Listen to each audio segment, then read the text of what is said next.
I don't have an introduction. Roll the intro. What's going on, everybody's? I am Rogue. I said everybody's plural.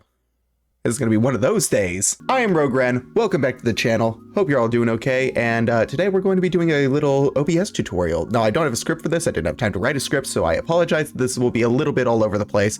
But essentially, this is going to be my video about how I set up OBS for streaming and all my overlays and my backgrounds and all that fun stuff. So without further ado, we're going to go ahead and jump over to the desktop because I have a feeling this one's going to take a while. I'm recording this at 4 in the evening. Oh, I don't have a lot of time to make this video. I record these the day before they get uploaded, by the way. So this is, I give myself way more stress than I need to. So here we are. I have OBS opened. I have the Flatpak version opened up because I am on Linux. I'm using the Debian installation to actually record this, which is currently not the correct version. As you can see, this is OBS 27. This is what I will eventually be upgrading to, probably when I'm finished recording this, actually. But yes, here is OBS. It is a very confusing mess, especially if you've never used it before, but I am going to give you every little step that I do to set up my backgrounds, set up my VTuber, and all that good stuff.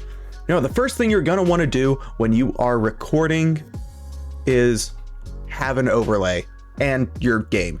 So if you don't already have one made, I have a sort of mini tutorial on how to use what I do for thumbnails in GIMP. You can use those same sort of ideas to make an overlay in GIMP for free. I will make a later tutorial video sort of thing on how I make my overlays. So hit subscribe for that. That was smooth. But yeah, if you have an overlay and you're ready to go, you are just going to literally drag it onto OBS. It could not be easier. So what you're going to do is you're going to take that, open up your file browser, and then go to wherever you have your overlays stored. So I have them in documents and I have a Twitch folder. There it is. And now I have graphics, and these are all the different graphics I've used over the years, most of which I don't use anymore because I have no reason for them. But yeah, so we're gonna go over to backgrounds. Nope, we're not gonna go to backgrounds. We're gonna go to the finished ones, and we'll grab, this is my old overlay. So we're gonna grab the PNG. Yeah, you can see I used to use Photoshop. I don't anymore because I don't use Windows anymore. So I should probably, this is part of the reason why I remade my overlay, was because I wanted it as a GIMP project file rather than a Photoshop file, because there's a couple things Photoshop does a little weird that GIMP can't load, even though it can load PSDs. So that's fun. I've also had one for black and white, but yeah, you just take whichever overlay you have and you literally just take it, you drag it on, and there it is, it's done.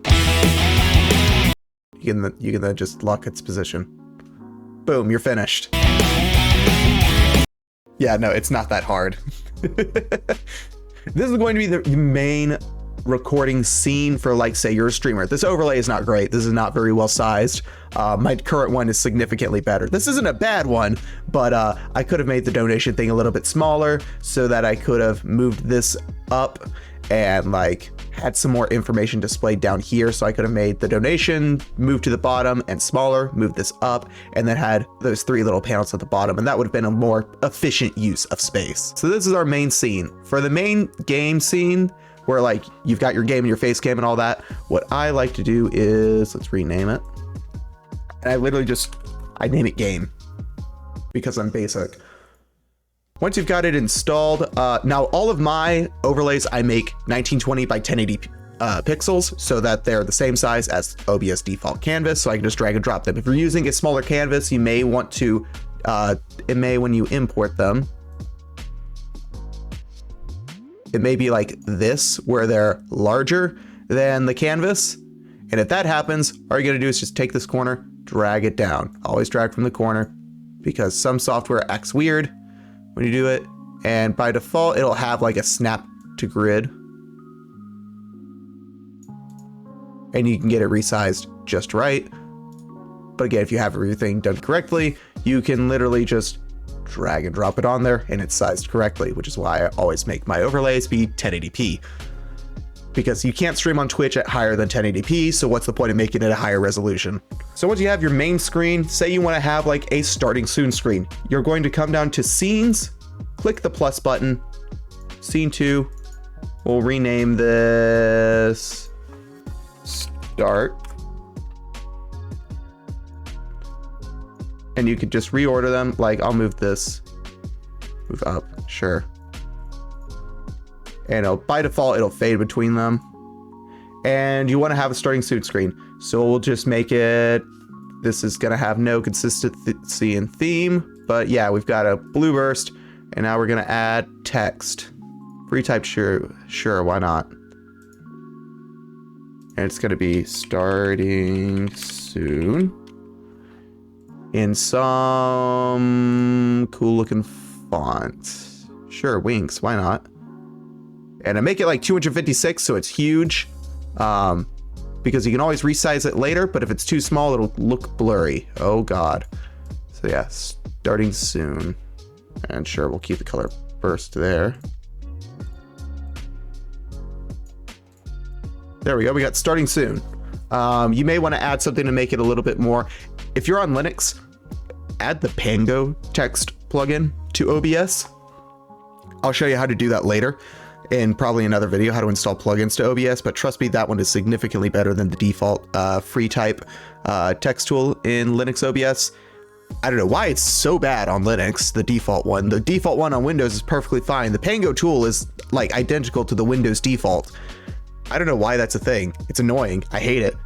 OBS, please change that. But yeah, so we've got starting soon, we've got our games, and next we want to add the gameplay. So we want to have some sort of program running. So let's say it's, we'll have one of the original videos for one of my videos. Sure, why not? This one. So this is the video for one of my older videos, and we're just going to have this running. I'm going to have it over in the corner. Doesn't matter where it is, because now we're going to add the game source. So game sources, usually I do via window capture. I am actually going to mute the video because I don't want to hear it. So we're going to do a new one and name it gameplay.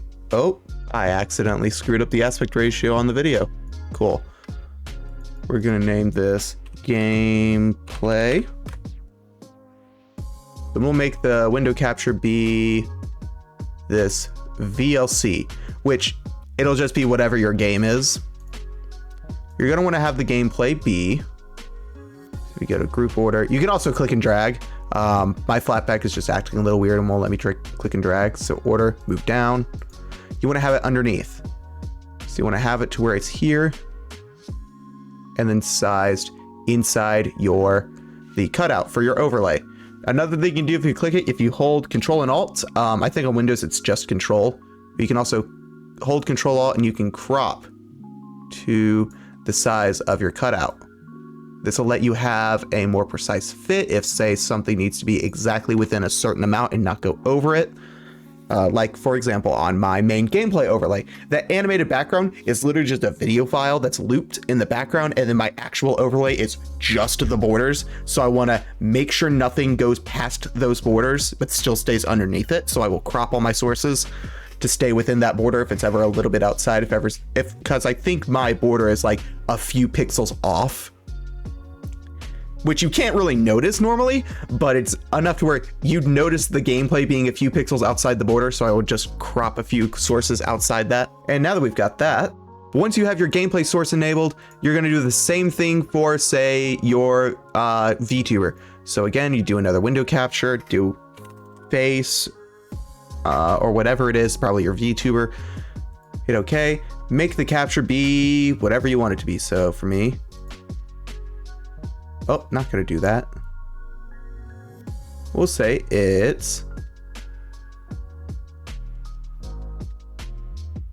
OBS, because why not? That's where my VTuber is. And then you're just gonna take that source, you're gonna crop it to what's important, which for me is the VTuber, and nothing else matters. And then you're gonna take that source and move it over to wherever you want it to live. So for me, probably right here. Yeah, that's good. And now we're just gonna order and move to bottom. There we are. And now we have a little bit of room to play with and mess around with. Make that a little bit smaller. Uncrop a little bit more this way. Because see, if I keep uncropping, it would cover up part of that video. So you're gonna wanna crop your sources. And there we go. Now I have myself in the correct corner, and you can see me moving around in that corner. And that's where everything's lined up and ready to go. And now you have your gameplay overlay. It's only those 3 things. That's all you really need. Anything more than that is going to get a little bit more complicated. So say, for instance, you want to have, like I have this box right here, your chat. Your chat you are going to add via a browser source, which are now baked into the Linux version of OBS, which is super cool. So you're going to click browser. I'm going to name it chat.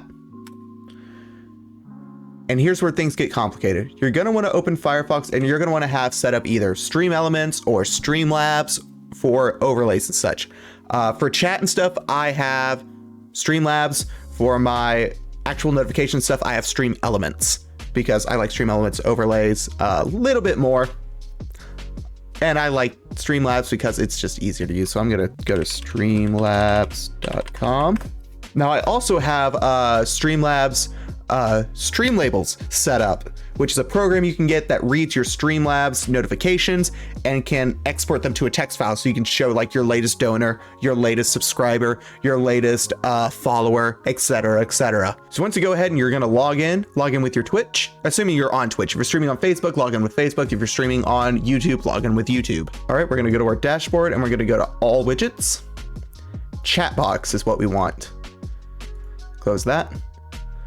You're going to want to copy the URL widget.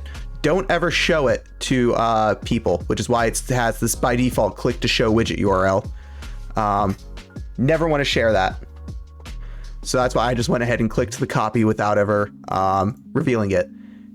And then in the URL part, you're going to do this.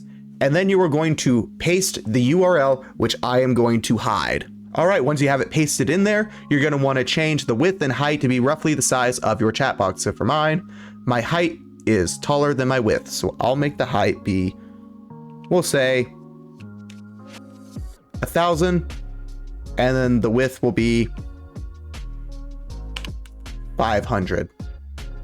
Okay, and there we go. Now we have this box. This box I'm going to place down here. And if it ends, you want to make it to where the width is the width that you want it. And then you're going to line up either the top or the bottom part, depending on which way your chat is going.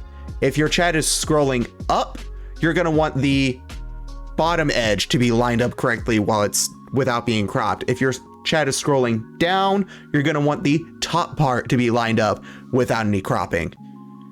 After you get one of those lined up, you're going to take whichever part is left and crop it into place. And now you have your chat box. You're going to want to keep the chat on one of the highest levels above your overlay initially. I say initially, no, you don't want to move it. But if now we go back into Stream Elements and I go over to my Twitch chat and I start sending messages, I say like, hello.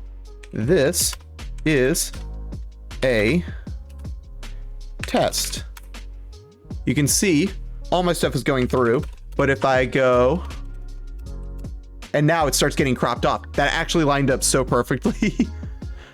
And I can actually play with it a little more. So I can actually move this down a touch to line it up a little bit better with the bottom message. There we go. And now I can uncrop this a bit more. There we are. And now you can see how it's lined up. So test message, and you can see how it goes on and goes on. And there we go. That is our chat. So as you can probably already tell, this isn't quite as complicated as it looks. It's more so just knowing where the settings are and where they go. I also just realized that this video has sensitive information that I don't want on stream that I now need to go through and censor out. Oh boy. Okay, so yeah, you can also, another setting you can change in the gameplay is capture cursor, turn that off, and then it won't see your cursor when you mouse over it. Unless you want to see the cursor, in which case then you want to keep it enabled. This video should have had a script. This video should have had a script. I should have done a different video today, and this video should have had a script. Now, Streamlabs is a little bit more complicated to set up. So when you install the application, which does have a Linux native version, you're going to want to start it up. And while you're in there, you can see your latest followers and all that sort of stuff. And you're going to want to go and click on the folder icon. So this will show you where your text files are being outputted to. I have changed the directory to be documents, Twitch, text files. And I can see, for example, like monthly cheer amount, latest follow train, latest follower, etc., etc. Donation train, latest donator, and so on and so forth. You're going to want to add those text files as a text source in OBS. So you do, again, your text source. We're going to name it donor. Okay. You got to choose your font or whatever, and you want to read from file. Once you have it selected, read from file, you're going to browse for that file. So again, we're going to go to documents, Twitch, and text files. We're looking for donation, latest donor, hit OK. And assuming you have a donation, you'll actually have text here. I don't, because I don't have donors. And you'll pick your whatever font, and you're gonna line it up. You'll do the same thing for resizing. So grab from the corners. If you need to crop it, hold Control-Alt to crop. If you're on Windows, it's either just Control or just Alt. I can't remember which. And you just line it up where it needs to go, leave it on top, lock it in place, you're good. And now every time that will update because of Streamlabs. Streamlabs is a fantastic tool. Absolutely use Streamlabs. It will make all your stuff look better. A lot of the stuff when it comes to overlays and making your OBS look good is the overlays themselves that you make. And I will show you how I make my overlays, how I do that in GIMP and with Kdenlive to make the animated ones, which I actually need to re-export because turns out MP4 files are not great for file size. I should have exported it as a WebM, so I need to re-export it to make it a little bit lighter, even though it's really not impacting me that much. It's not that big a deal because it's just the one video file. I don't have anything else that's animated. But if you have multiple animated video overlay things, you're going to want them to be WebM, or they'll start adding up in file size very quickly. I forgot to talk about audio. That's important. Add audio input capture. Usually you can leave it default and it's fine. I have mine set to jack, so my input is jack. Add another audio output capture. Usually default is fine. It'll capture your desktop. Again, I have mine set to jack. So I have an output for my desktop audio, which is this normal jack output that captures all my desktop audio. I have a second output set up for my capture card, which has its own separate audio. The reason I do it that way is so that I can do monitoring in my audio without it affecting my actual volume that I'm hearing it at. I can do those two things and them be separate, which is a lot better for me because it means I don't have to blare the audio in my ear in order for everyone to hear it. And I will show you how to set that sort of stuff up in the jack tutorial if I ever end up doing that, which will be a little ways down the line. I'll get to it after I get to the visual stuff, which is the stuff I'm more familiar with and that I'm more experienced at doing and that I feel like I can actually do. But yeah, default is usually fine if you're using Pulse Audio. Honestly, if you are doing streaming and stuff on Linux, set up jack. It makes your life so much easier. So my jack output, and then just name these like the input to mic and the output to, oh, I didn't mean to double click it, desktop. There we are. And now you can see them in your audio mixer on which one is which. Ignore the fact that it just turned red. That was a different thing. Now the audio, I'm going to have a more in-depth tutorial for how to do the audio setup properly, but you do want to set up some filters that by default. So you're just going to want to go to filters, click the add, and add a limiter, add a noise gate, and add a noise suppression. These three are always ones you should have. These will help eliminate background noise and it'll make your audio sound clearer. I'm using them right now, and I'll have a more in-depth video on how I've tweaked these, but for most people, the defaults should be fine. Put them in, use the default settings, see how it helps. If it makes it worse, go through and start tweaking the sliders bit by bit, little by little, until you find what works for you. And honestly, that's really all that this is. There isn't some like best settings to use for these. It is very dependent on your environment. It is different for every single environment. So you just have to take the time, take a day or 2 days to just record yourself over and over and over again and just tweak the little noise filters bit by bit by bit by bit by bit. I have what works well for my setup where I am right now. However, if I ever move, and I probably will sometime in the near future, I'll have to tweak them again and figure out what works for that location with that different background noise. But for the most part, you just have to tweak and take the time to tweak. And it's a pain in the ass and it sucks, but it is just something you have to do. Also, different microphones will make what you need to tweak different, because some will be more sensitive to certain kinds of noise. Some will have their own like different pickup pattern, and background noise may not be as much of a problem, so you may want to set noise suppression to be weaker. All these little differences between everyone's setup and everyone's location that they're recording in will change what you need and how strong or weak you need those things to be. So just go through and just tweak bit by bit until you figure out what exactly works right. You can find documentation, I'm sure, somewhere for what each of these settings do, and I may find a link and put it in the description. I probably won't. I'll probably forget because I'm rushing to make this video. But that's pretty much all you need to do for the mic. And then for the desktop audio, you don't need to do anything. Just might want to add a limiter, set the volume to be like half so that it's not as loud as your microphone audio. That's usually about it. Again, record, tweak the volume levels, record, tweak the volume levels, record, tweak the volume levels. Keep doing that and eventually you'll find out what audio works well for you. So that's going to be it for your game setup. That's the main thing. Now the last little thing for like say a starting soon screen or for a BRB screen is if you want to add a timer, find a program that you like for a timer. For example, I have GNOME Clocks. Literally just this program.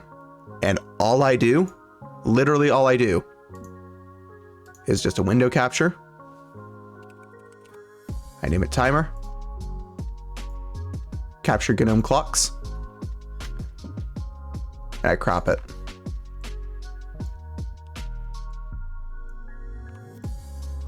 So like say we'll start the timeout. There we go. This is it. That's all I do. That's how I get my timer. And then you can just simply right click, add a filter, and then you can add one of my favorite filters, Chroma Key. And you want to set it to be a custom color, select color, pick screen color, and that. Okay. There we go. Turn down the similarities to be 1. Smooth it a little bit.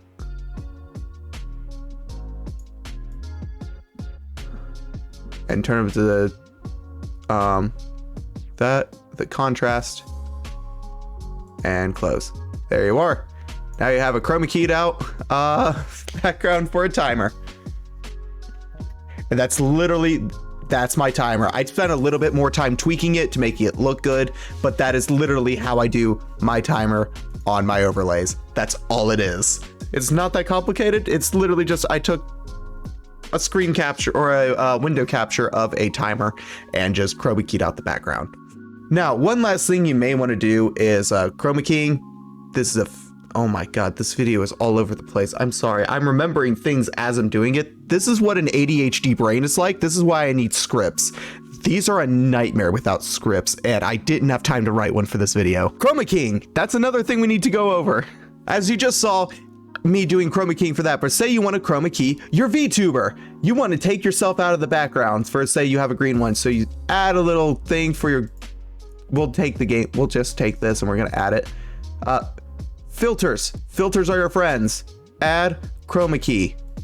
The default is for green. So as you can see right there, if I change it to blue, now a bunch more of me is gone. If I change it to magenta, my hair is gone. You change it to a custom color, like say, I don't know, Max Red. Oh look, my hair's gone. Again. Actually, a lot of stuff is gone because a lot of stuff has just a little bit of red in it.